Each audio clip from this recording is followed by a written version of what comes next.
She pedaled harder now, past Tipia's temple and the Mercedes gloom, stretched wrenching at her ribs. Tedros would hate her for leaving. He'll think Evelyn Sadler being refuted as Ryan's mother and Arthur as his father had sent Sophie running back into the king's arms. Because now Sophie knew that Ryan was the true heir. Ryan was king. Which means Sophie could be queen of Camelot. The real queen. And Tedros knew nothing came between Sophie and a crown.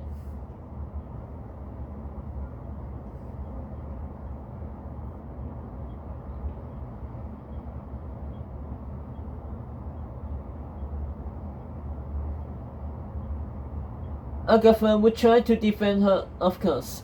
Agatha would search for some kind of sign that her best friend was still on their side. But Aggie wouldn't find any. Not just because Sophie had no time to leave one, but because if she had let Agatha in on her plan, her best friend would have come after her, raised back into Ryan's hands.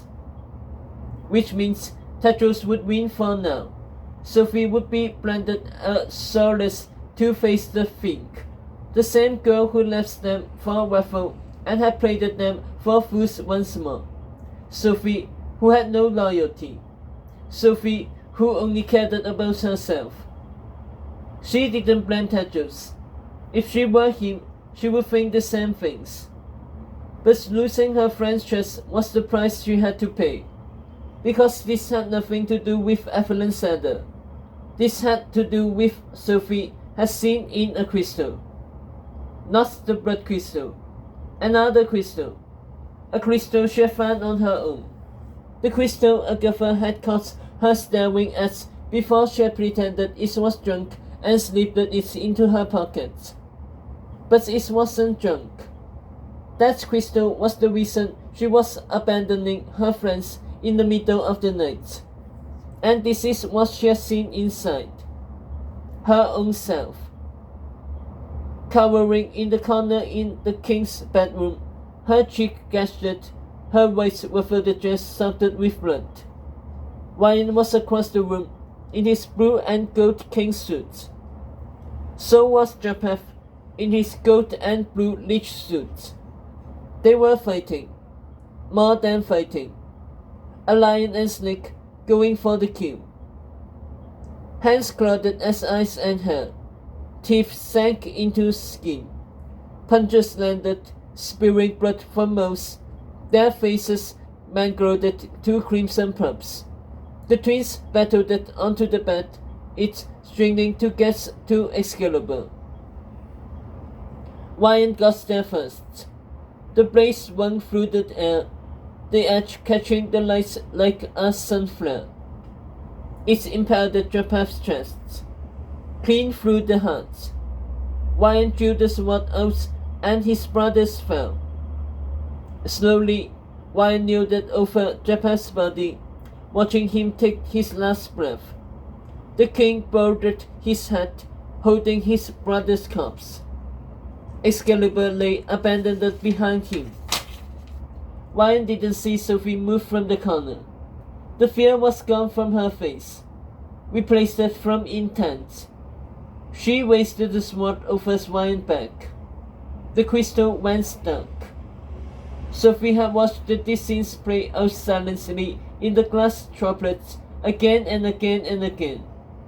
Ryan kills Japheth. Sophie kills Ryan. That's how this fairy tale ended. Or is how she wished that this fairy tale ended. The crystals were unreliable, Reaper had warned.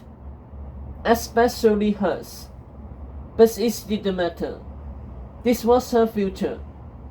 Should make it her future. She drove the rickshaw faster, her teeth grinding hard. The face said something to her once. This is about whether you are capable of growing from the snake of your own story into the hero of someone else. Deep down, Sophie never thought it possible. At her core, she was a villain, not a hero. Agatha and Tedros were the heroes. The best she could do was to help them. The witch turned sidekick. And yet, joining forces with good hadn't worked. The son of Evelyn Sadler sat on Camla's room. Evelyn Sadler, Sophie thought, still stunned. Her bastard son from Arthur, born of black magic. It didn't matter what Agatha and Tedros did. The evil was one step ahead. This evil was beyond Goose Witch, a two-headed dragon stretching every shield. This evil was seated too deep in the past that only evil in the present could undo it. Agatha and Tedros were the wrong heroes for this war. But Sophie, evil was her blood.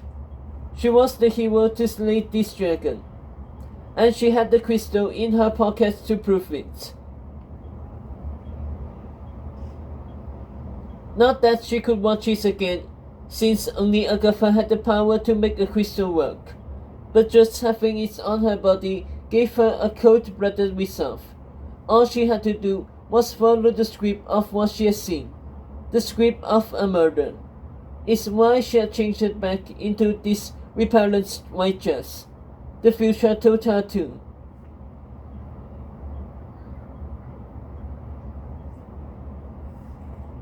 As Sophie ascended through Glum City, the lights of the kingdom blinked and beamed, but it was quiet now, not a glum in sight, except a toothless grandma filling street lanterns with glowing fireflies and sweeping out the dead ones. Grandma Glum glanced up the closed wick straw, then swaggered and went back to work. Sophie heard a buzz growing as she pedaled harder.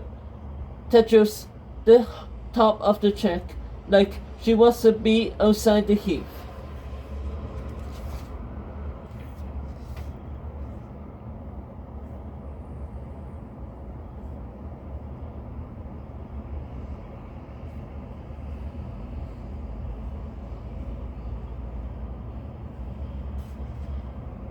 With one steep push, she found the track's end, a landing pad beneath the ceiling of Dutch that she, Teddy, and Eggy had fallen through to arrive in Glomland. Sophie climbed out of the rickshaw. The snake skin clogged tightly around her and wasted her palm into the dirt. Like quicksand, it grew wet and thick around her fingers, sucking up her hand, then her arm, then her hair, then her face.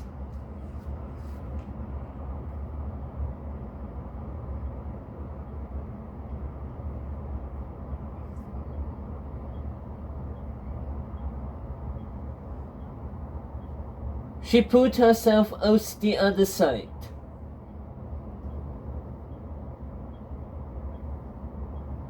The din of war detonated through the abandoned fairground tunnel, shrieks and screams and thunderous slams reverberating.